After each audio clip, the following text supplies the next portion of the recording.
And we're back in Dubai Stars today. My star doesn't need any introduction. It's the one and only Marisa Peer. Oh, you're so lovely. Thank you. Thank you for coming on the show. It's such a pleasure having you.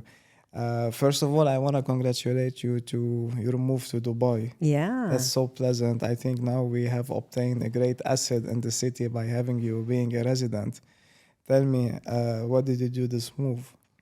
What made me move here? Well, I live in LA and I love LA. I love the outdoor life. I love my friends, but it's far from London. So Dubai is nearer, but I also think Dubai is such an exciting city, and I've been putting my RTT method into schools and I've had so much interest here. And I think Dubai is a really forward city. I think it's way ahead of everything. I think everything that's good is happening here. So it'd be exciting to be right in the middle of it, because we really want to make therapy accessible to everybody. We want to make therapy easier, faster, start with young children. And it seemed a really good place to bring it. I mean, we were asked to come. We got offered a lot of opportunities here. So we just took a leap of faith and here we are. I always enjoy asking people why you moved to Dubai, and they all have the same answer. Yeah. By mainly like seeing the opportunity, appreciating the lifestyle we have, the safety we have, everything is accessible. The safety is a huge thing too. It's so nice. I never shut my doors. I go to bed every night with the doors open. I went up with lots of cats in my house in the morning, but it's so nice to not. I never lock the doors when I go out. Never lock the car door. Yeah, you can keep your car open. It's very different, and having lived in LA, I really appreciate that. Marisa, tell us, what's the definition of therapy? Therapy deals with the past. Coaching deals with the present and the future. Therapy deals with what I call unfinished business. So people will say things like, I can't leave food on my plate. I've always been like that. But no baby isn't able to leave food. People say, I can't cope with being the center of attention. But no baby says, don't look at me. So what we understand from that is that we aren't born with these issues. We tend to acquire them. I don't know why I do that. I have no idea. I guess I'm just messed up. But the mind knows exactly why you do what you do, why you do it, why you began to do it, what happened. It also knows how you can stop doing it. So therapy is going back into the past to have a look at what happened to you, what went on, how did you get this issue?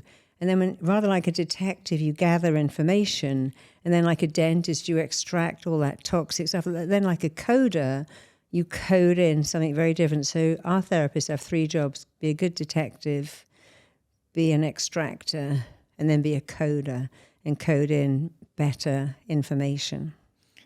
Did you ever have a case where you coded better information, but then the patient or the person had to retrace back to the old stuff? No, not really, because it's not quite as simple as that. It's quite a process. You take the client back and you have a look at their past. So, for instance, I'll give you an example. I worked with a man who weighed 400 pounds and he just couldn't stop eating. And he'd sit in the car eating while crying. And his children said to him, Daddy, you must never get out of the car when you come to get us from our friend's house. They must never know how big and fat you are. You must stay in the car. And of course, he got out of the car and they were so upset with him. And he said even that didn't stop him. He still couldn't stop eating. And so in hypnosis, we went back to look at some scenes. It's never usually one scene. It's the scene and how the scene impacted him. And in his case, he was a premature baby whose mother would cry hysterically every time she couldn't feed him enough. And then if he brought up the milk, she'd get more hysterical. So he had this very early memory that's repeated several times a day. Mum trying to feed the baby brings up the milk, Mum starts screaming, Dad's pacing up and down going, he's going to have to go back to hospital, he's going to die. And this happened every day for about 3 months, and then he began to gain weight, and then they began to go, oh, look at him. Such a good feeder, what a good boy. And they say, you're such a good boy, you're getting bigger and fatter. So his baby mind picked up a belief, if I don't eat, it will kill me. And if I do eat, it really makes my parents happy. So that's the belief of a baby, but he still had that belief at 42 because the mind doesn't know how to forget beliefs. So imagine you're 2 and a dog jumps in your bed and it barks at you or bites you. At 52, you're still terrified of a dog that big. Or if you're a baby and a cat scratches you, you could be 6'4" and still be terrified of cats or little rodents because it's an imprint. You have a scared child, an authority figure, and an imprint, and it goes in and it stays. And what therapy does, it goes, oh, look at that. Yes, of course, when you were 3 months, that made perfect sense. Anyone having that experience would have been like you, but you're not 3 months old now. And in fact, if you keep eating like this, that's going to kill you. You weigh 400 pounds, your kids are unhappy. So you look at the past, then you negotiate how the present's going to be different. And then you have the client understand that that really isn't them, it's just a memory, and they're a different person. And because you go through all of that, and then you make a recording stating that, and the client plays that every day. So they don't just go, oh, abracadabra, I'm someone else. It's a process, it's a technique. And you have to wire it in and fire it in and code it in. And then the client goes, oh, well, this is me now. And so they very rarely ever go back. What are the most severe cases you had? Agoraphobia, not being able to leave the house. I mean, my most severe things are, there was a case in London where a boat sank, and I worked with some people who survived that, who couldn't actually cross the bridge anymore, and there's a big River Thames going through London, and they couldn't cross water. So sometimes it's not severe things. It can be little things that affect someone's life, like somebody who can't go on holiday because they can't go on an aeroplane, and their partner gets really fed up because they want to travel. But the severest things are people who are trapped in the house. They can't leave the house because they fear outside spaces. They have agoraphobia or claustrophobia. So they feel like if they go out, something bad is going to happen to them, and home is the safety net where nothing safety is can home, happen. Yeah, I worked with somebody once. It was so amazing. His mother, when she was 16, was giving birth to him upstairs in the bathroom. No one knew she was pregnant, even her parents. And as he came out, she tried to push the baby back in. And he developed a fear. He couldn't go in lifts. He had a fear of small spaces because she wouldn't let him be born. So it's really interesting when you go back and look at that and see, wow, what that must have felt like to a child. It must have been so terrifying. Sure, and now I'm just wondering, when you're telling me these stories, like, how can someone knows that he has issues? Well, people don't always know. A lot of people come in.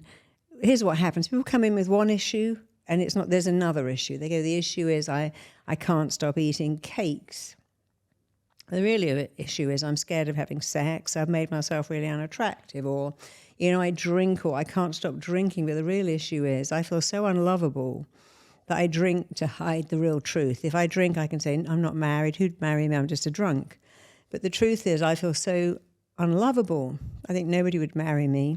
And so I call it the unspeakable truth. Better to say I'm a drunk than I'm unlovable. Better to say I have procrastination than I'm a failure. Better to say, oh, I self-sabotage, and really I'm not very bright and I'm never going to amount to anything. So we have what I call the unspeakable truth we don't want to look at. So you create all these other problems. I'm an addict. I'm a self-sabotager, a procrastinator. And that's not true. The truth is you just don't think you're good enough. So you've created all these other issues. And the trick is to find the root issues and treat them, because when people think they're not enough, which is very common, it's just not true. Take me back to how everything started. Very curious to know. For me or for people? Yeah, for you. How did you get into all of this?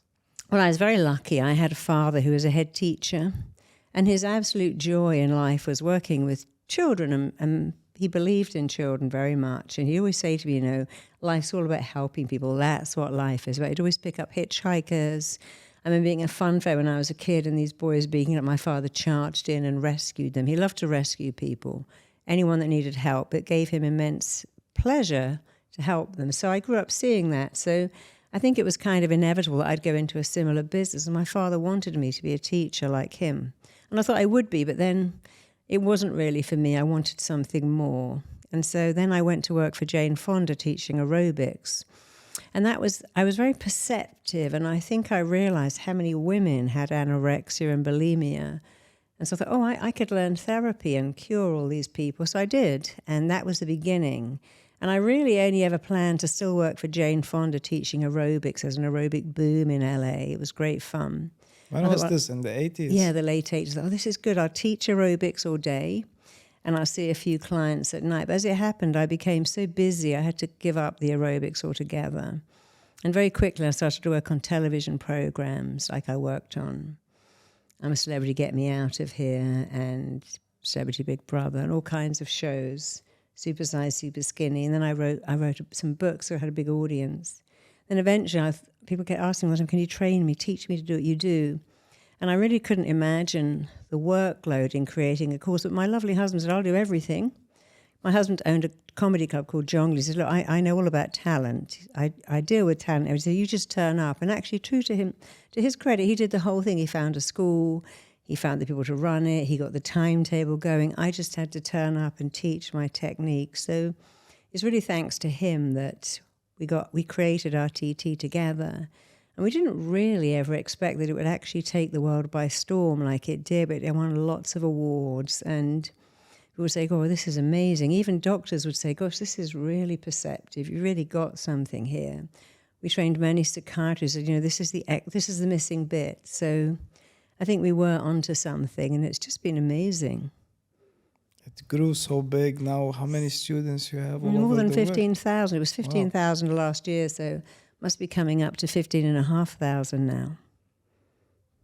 And how many you can say they have done an amazing job and they can carry the name of Marisa Well, you through know, their our teaching? first school was in December 2015. We recently went back, and 80% of those people in that class were still practicing our TT. It was 8 years ago. 2 of them had retired, but 80% was good. So, yeah, I would say a lot. Some of our students have done so well. They've written books. They've got their own television shows. They've got thriving businesses. I think for me, the best thing of all, without exception, was last year we started to put it into schools, and we got an award for having this most innovative thing in schools. I'm actually having a meeting tomorrow with a major school chain in Dubai, because it's a challenge. It's not RTT. It's the thing that grows children's self-esteem. We imagine they have a cheerleader in their head that cheers for them. So instead of having a critic, they have a cheerleader. And every school we've put it in said, you know, what's happening in this school is the children are doing so much better emotionally and academically, and bullying has almost ceased to exist in this school. So tomorrow is going to be very exciting when I go to this school, this big school chain, to see how quickly they want to take it. So that's been really probably cool. the best thing ever. It's all been good, but that's been my favorite. That's really amazing. Tell us about your experience when it comes to the Middle East. I don't know if you have some patients in the Middle East. Oh, yeah, many. But regarding the male, and especially the perspective in this area of the world that men cannot go through therapy, they're not men enough. It makes them weak. Yeah. And did you have cases like that? And That's probably more profound in the Middle East, but I still see that in Europe, in England and America, men who think they're weak. I've worked with many police officers. I won't go see the police therapist because it's weak. You know, about 8 years ago, I started doing therapy on the screen, and many of my clients were said, I would never go to your clinic. I wouldn't be seen going to Harley Street because I would be weak, but I don't mind turning up on Zoom in your living room, in my living room, because it's easier. And so it's that thing about, I don't want to ask for help. I don't want to admit there's something wrong. I'm seeing a therapist. There must be something wrong with me. But then if we look at great athletes, they all seem to see a therapist. If we look at many amazing, successful politicians, they often will say, yes, I have a therapist or a coach or a mentor. So I think it's changing, that it isn't a weakness. It's more like you want to be the best version of you that you can be.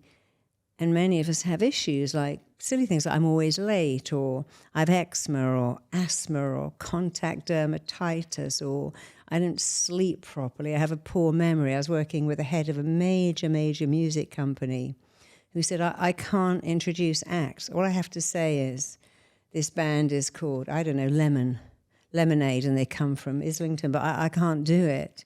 And he was so anxious about giving a presentation. He was head of a music company, so he should have been able to do that. And so sometimes people just need help. They just, our greatest fear is supposed to be the fear of speaking in public. It's actually the fear of rejection, which is more obvious when you have to speak in public. So I've seen very successful businesswomen, a woman who said, I can't present. I got to speak at a funeral. I'd rather be in the coffin right now than give that speech. And so it's just about giving them that help to be the very best that they can be. I have something like that. You do? I mean, like, if you put me in a room with like 5-10 people, I'll smash it.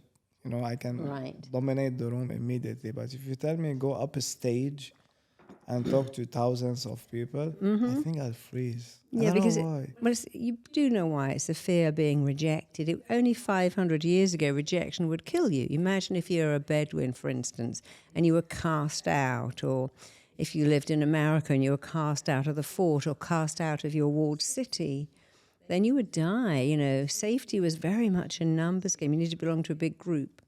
And so anything that could make you be rejected, talking to a stranger, asking for help, car breaking down in the middle of the night on your own, especially for a woman, these things are very scary. So we have this belief that rejection will kill us, not helped by all the songs that go, I'll die if you leave me, I can't live without you. So they send us a message every day. Rejection could kill you. Because once upon a time it could have done. But nowadays, of course, you can live in an apartment, get everything delivered by Instacart, have 4 cats, live until you're 110. But rejection doesn't kill us, but in our heart it feels like it can, because human beings are hardwired and supercoded from the minute they're born to find connection and avoid rejection. And many of us do the opposite. We find rejection instead of connection. And so having to speak to strangers, they have the power to reject you, potentially. They can't really reject you. Only you can reject you, but it feels like they can. It's like going for an audition or speaking on stage at school. Anything that feels like it has the power to reject you is a bit scary because of our wiring. But then if you stop and go, you know what? They can't reject me. Only I can really reject me. It does help a lot. You should try it. I don't know, you got me excited. We should do something like that. Yeah, I spoke in front of 10,000 people. I didn't even know. I turned up at an event I was speaking. I thought it was going to be a few hundred, and it was like 10,000. But it was so peculiar because with a big crowd, you can't see them.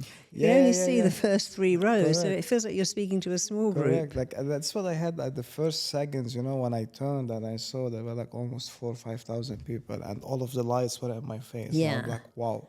And I turned my face and I kept talking to people as if no one existed. Yeah. And I did amazing. Yeah. But just the idea that I'm going to be seen by so many, and, you should be really focused on what you're saying, and you have to be diplomatic. And you Eric don't Clapton said that. He said, when I go on stage, I sing to one person. I don't even see anyone else. And that's a very good thing. If you're a speaker and you feel a little bit overwhelmed, just speak to one person in just the room. isolate the rest, like they don't exist. It's fine. Yeah, after a while you don't notice it. Marisa, tell me from your practices, like, let's get deep into it. Mm-hmm. What's the difference between normal therapy and the one that you do? Well, normal therapy, talk therapy, is asking you a lot of questions. Why do you feel like that? How long have you felt like that? What happened when? And a lot of us don't have the answers. I don't know. If I knew, I wouldn't be here. Yeah. And I never say to anybody why. I never say why. I say what happened to you. So talk therapy is very long. It's a bit old-fashioned now. It's losing popularity. They want to get out from you the answer, and by you saying what is bothering you, it's going to cure you. But there's something called WEBS. Is it WEBS or HEBS? I think it's HEBS, actually, HEBS, that now has proved that going to therapy, it's like having a scab. People want to get better. We live in a very, very fast world. I think the days of going to therapy every week have really come and gone. It doesn't mean the therapists that do that are bad people. All therapists have a heart to help, and they're trained to do that. But the world is faster now, people want to be fixed quickly. It's like, I've always thought therapy was a strange thing, because every healing modality, from the doctor to the dentist to the chiropractor, says, turn up with your pain, I'm going to fix it. If your tooth falls out, or you break your arm, or you hurt your back, and you go to a dentist or a chiropractor, they will fix you. They don't talk about it much. They just say, let me fix you. And I think when people come to therapy and go, I'm in pain. I'm in mental pain because I can't find love. I'm in emotional pain because I feel inadequate. I'm in physical pain because I get these stress headaches every day, or I can't sleep at night. We should offer them the same thing. We should offer to fix them in the same session. They shouldn't have to come back and talk about it all the time. And I know therapies say that first you have to build up trust. But, when I was in New York, I went into anaphylactic shock in the street. I didn't build up any trust with that doctor. An ambulance came. I was practically dying on the street. My mouth was like a puffer fish.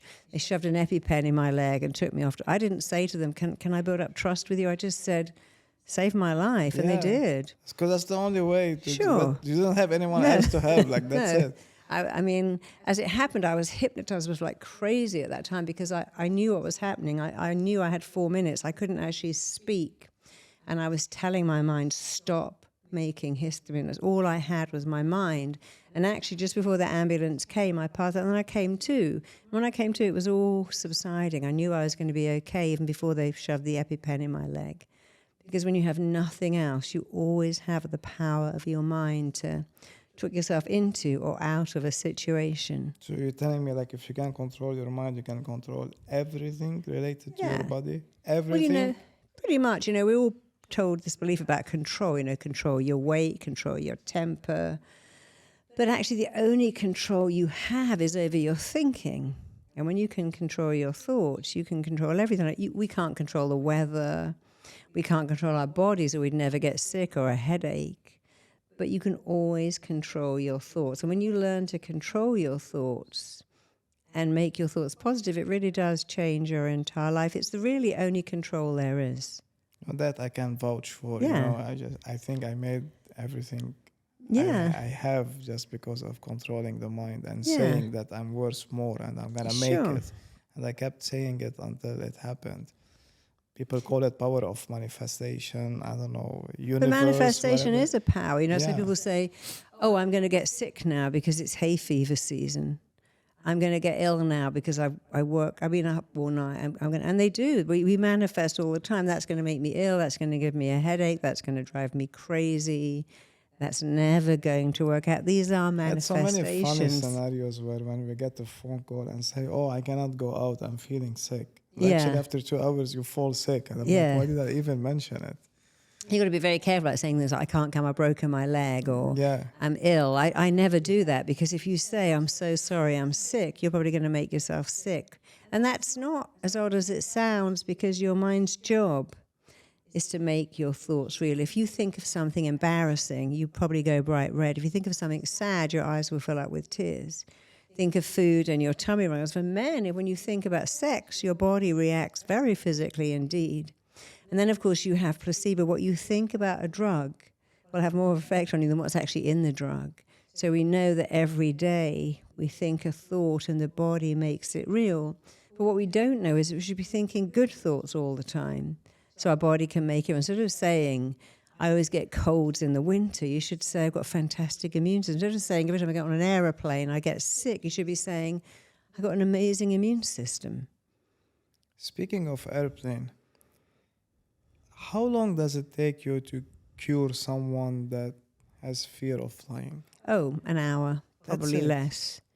Yeah, because you'll never see a baby on a plane with a fin. When I took my little girl on a plane, she goes, Mummy, look at this. There's a slide, and you slide out of the plane into the sea. That looked so exciting to her. She really thought the plane landed and we slid out. We were like in a funfair park, because she didn't really know what that meant. And I took her on a plane after, and she goes, can we get off now? Are we there now?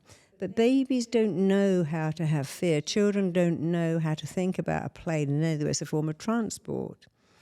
It's the pictures you make in your head and the words. So when you get on a plane, you start thinking, I'm going to die. A lot of people before a flight, if they don't fly a lot, will do all their laundry and tidy up their house. They're actually planning to die. Nobody says, I'm going to the store. I just do all my laundry and tidy up the house, but they're thinking I might never come back. So I just sort everything out before I go. And so it's this belief, because the most dangerous part of flying is a taxi drive to the airport. That's much more dangerous than being on a plane. And yet nobody freaks out about getting in their car. They just have this thing called faith that they're going to be okay. So really what you do is transfer the faith that gets you into a car, get into a plane. It's a belief, the way you feel about everything is down to the pictures you make in your head and the words you say. So the pictures and words are, I love flying. It's 4 hours to read a book, lie down, watch a movie, have some nice food. That's very different to this it's a metal tube hurtling through the air and I could die. So if you don't like the way you feel, you got to change the pictures and change the words. And that's actually incredibly easy, because they're your words and your pictures, and you get to change them. How long does it take a person to, these people that they feel they are unloved and unwanted by people? Like, how long would it take you for them to make them feel that they are worth it? They just haven't found the right people to be in their life. Well, I've worked with a lot of people who couldn't have babies. And then I've worked with other people who seem to have so many children and didn't even want It's because them. of fertility. Yeah, because of infertility, or they didn't meet someone and they left it too late. And they would have been great parents. Other people who have really awful parents. And I've always tried to work out, how could that be that this person would be an amazing parent, they haven't got a child, and this one is an awful parent, they got 8 kids. And I always decided that really we don't come from our parents, we just come through them. The universe puts us here and it makes us unique and it puts us here for a reason, and you're meant to be you and you're meant to be yourself. And so even if you have the most awful parents in the whole world, you have to go, somebody wanted me to be here and they wanted me to be here, and it's not my mum and dad, but the universe put me here and it must have a reason for me to be here. So we're taking from them only the DNA. Yeah, we're taking only, and even if you've been adopted, again, many people say, I was given away, but for many people, giving away your child can be an act of tremendous love. It can then oftentimes the only thing you can give your child is a better opportunity than you could give them. So, when you feel it's a terrible thing when you feel not wanted, not loved, not cared about, when your parents say you should have been a boy and you were the 5th girl and it was so disappointing. I cried for a year when I had you because I wanted a son. But then you have to think, but I was meant to be me, and that's your story. The problem what we do is we make our parents' story our story. I should have been a girl, I should have been a boy. My mother's story was very strange indeed, and she always told me I was the wrong baby, but I figured, I must be the right baby for me. So later I learned to reframe it, and I realized that you mustn't make someone else's story. It's like one of my clients said, his dad said, stand on the chair, jump, I'll catch you. And when he went to jump, he walked away. He said, never trust anyone, ever. But that was his dad's story. Don't trust people. He said, you can't even trust your own shadow.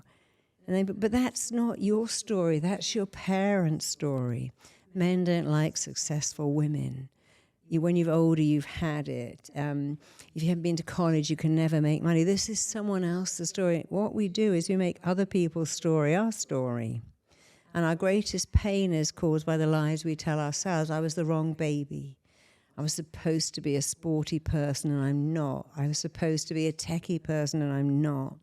You're supposed to be whatever you're meant to be, and your job is not to be what your parents want you to be. Your job is to be what makes your heart sing. You can't live your life because your parents want you to be an accountant or a lawyer or a doctor. You just come through them. And DNA is just a tiny percentage of you. Your life is like a massive clock, and your childhood is really the first 8 minutes. You've got another 52 minutes to reinvent yourself all the time. What is the age that society starts getting into us? I know, Pretty 7, much before, 8, 9, before 10, you're 11, 5. you're just playing, enjoying life, and then they start telling you this is allowed. I think this your is not. character, your relationship with money is set before you're 5. You learn half of what you learn in your whole life before you're 5. So by the time you're 7 or 8, it's all set, The challenge is that for a kid, if their parents if mummy doesn't appear to love you or daddy, a child can't really make sense. They go, I'm nice to my mum, but she shouts at me. I'm nice to my dad, but he never visits me. So a child does not stop loving their parents. They immediately stop loving themselves. And that can happen really early, at 3, at 4, 5, 6, certainly long before you're 10. And once a child does that, so a child will think, daddy's always at work. I guess he likes work more than me. Mummy's always out. She must prefer being out to being with me. Mummy's always crying. I guess I just don't make her happy enough, because a child can't, before 5, you don't have any logic, you only have emotion. A child can't say, oh, my mum's crying because my dad's an alcoholic. My dad's working 3 jobs because he's going to night school to get qualifications. They can't do any of that.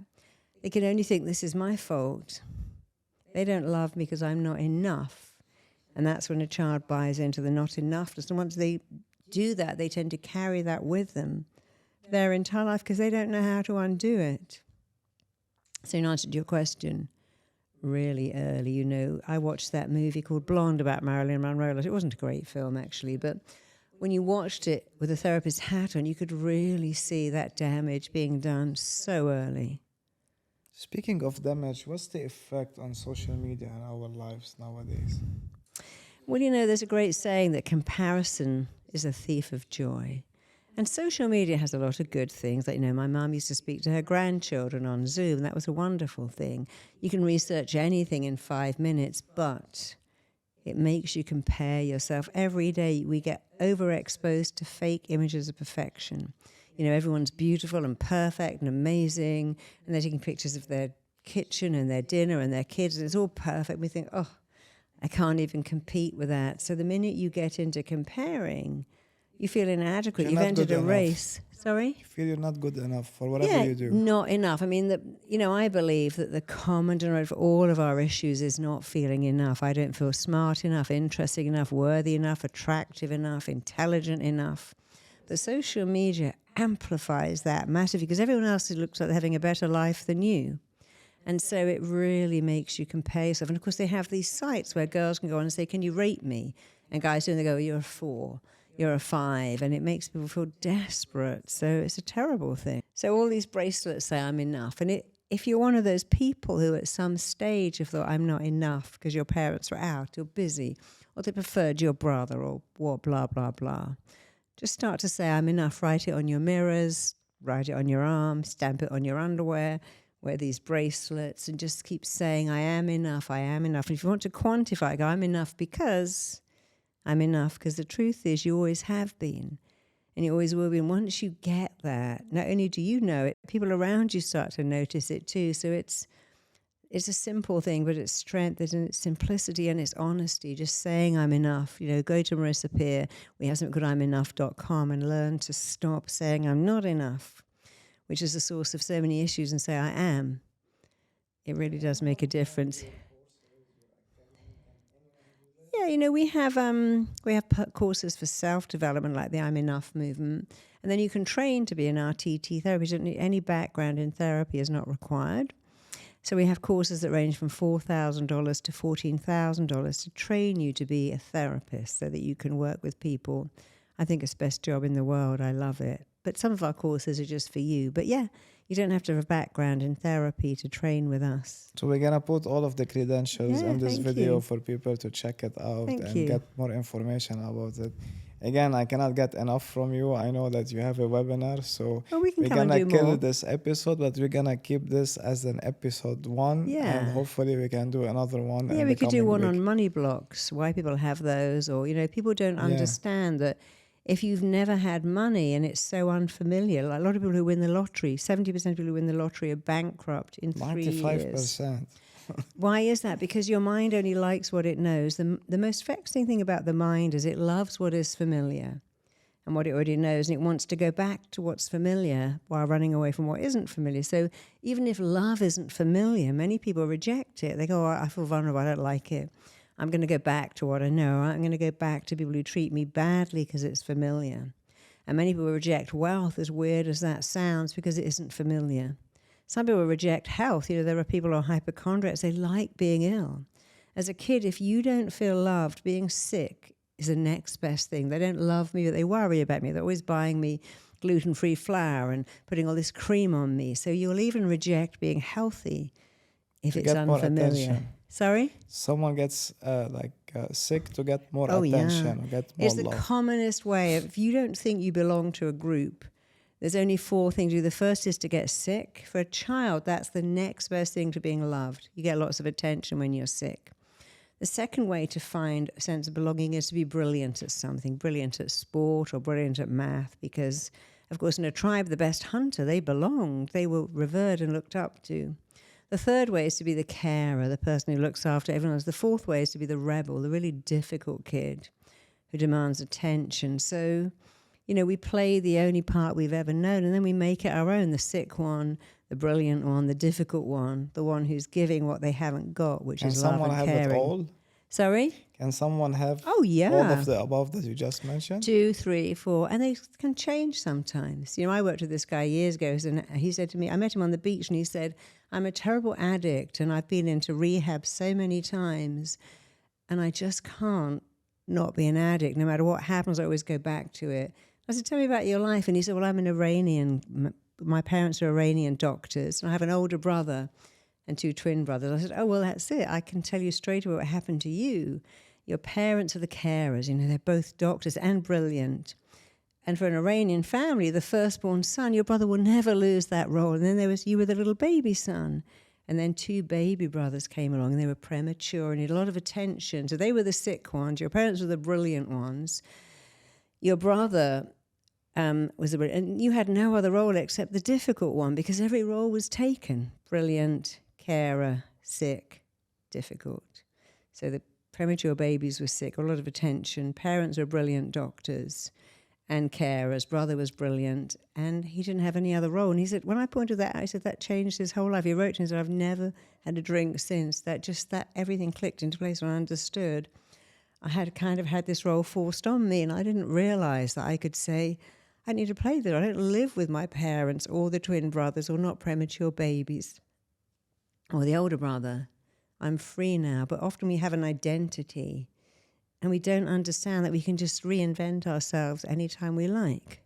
That's amazing. I want to have you more to speak about money. I want to speak about how the body can cure itself from multiple stuff. So many things. You told me some stuff which is I'm really still shocked, what the body can do. Oh, the body can do anything. The body can create symptoms of every illness in the world, but if it can create it, it can cure it. I worked with someone whose grandfather used to touch her, and she told her mother, and she said, don't be silly, it's not true. And then she got contact dermatitis only on her thighs. If you touched her thighs, the skin would just fall off. And the grandfather was so disgusted he never touched her again. I said, God, that's what a genius your body is to come up with it just there.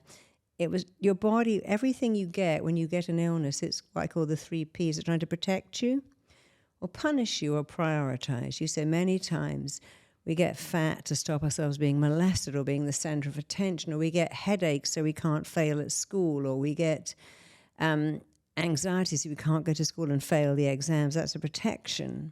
Sometimes we give ourselves things to punish ourselves, because when we were a kid, we stole money from our mum's purse and we think we're so bad. But the prioritizing is we get lots of attention too. We have all these illnesses. And so if you have anything, look at the 3 Ps. It's to protect you, punish you, prioritize you, maybe a bit of all of them. But you have great power to let that go. So we'll talk about that next time. Yeah, definitely. We have so much to talk about. Thanks a lot for coming on the show. Oh, it's been such a pleasure. We didn't even talk about your book, so we'll do that next time too. We do, and the second book as well is on the way. We're gonna go deep into the stuff. Thanks a lot for coming again. You're so welcome. Guys, I hope you enjoy it. As Marisa promised us, next week we're gonna have the part 2 where we're gonna be going deep into multiple subjects. And if you have any questions, you want us to share it on the show, please feel free to comment it in the section below. Thanks a lot, and see you on the next one.